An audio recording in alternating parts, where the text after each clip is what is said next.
Jesus was approached by a wealthy young man, highly educated and a faithful follower of Judaism. Jesus was greeted honorably with, "Good Master," followed by the question of what good thing the wealthy young man must do to have eternal life. Jesus answered his question with his own introspective one, "Why do you call me good?" He then humbly points to the Father as the only one who is good. Perhaps, Jesus was emphasizing that any goodness or good thing that the wealthy young man can do is not enough to attain eternal life. It is only through the goodness of God that we can have eternal life.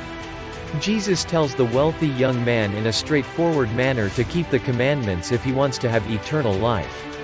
The young man quickly responded with, "Which ones?" because he was religiously following the law. Jesus has met several people like this wealthy young man.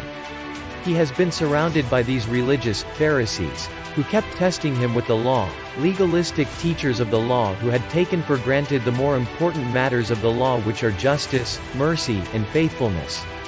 Matt 23:23. Jesus asked the wealthy young man if he was following 6 of the 10 commandments, which refer to social relationships, because he wants to emphasize the importance of loving others. Jesus said, "You shall not murder, you shall not commit adultery, you shall not steal, you shall not bear false witness, honor your father and your mother, and, you shall love your neighbor as yourself." Matt 19:18-19. The wealthy young man eagerly replied that he had already obeyed all these commandments, and he asked Jesus, "What else must he do?" Jesus, the straight talker, lovingly looked at the wealthy young man, and said, "If you want to be perfect, go, sell what you have and give to the poor, and you will have treasure in heaven, and come, follow me." Matt 19:21. Jesus' response was to remind the wealthy young man that he still lacks something in his goodness, because he was indulging in his wealth while the poor people are suffering from poverty. The wealthy young man's refusal to share his wealth with others proves that he is not perfect. He can only be made perfect in his goodness if he shares what he has with the poor. Jesus' response caught the wealthy young man by surprise. He wanted to enjoy the good life, now and in the hereafter, but he does not want to be poor. No way. So, he turned his back and left. But the 3 gospel writers, Matthew, Mark, and Luke, all noted that the wealthy young man walked away from Jesus, sorrowful, or sad. He knew he was going to miss something, the true peace and joy in life that only comes from Jesus. This was the last time we read about this wealthy young man in the Bible. He was gone, the one that got away from Jesus and eternal life.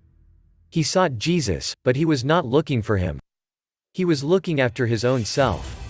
He wants religion, not a relationship with the Lord.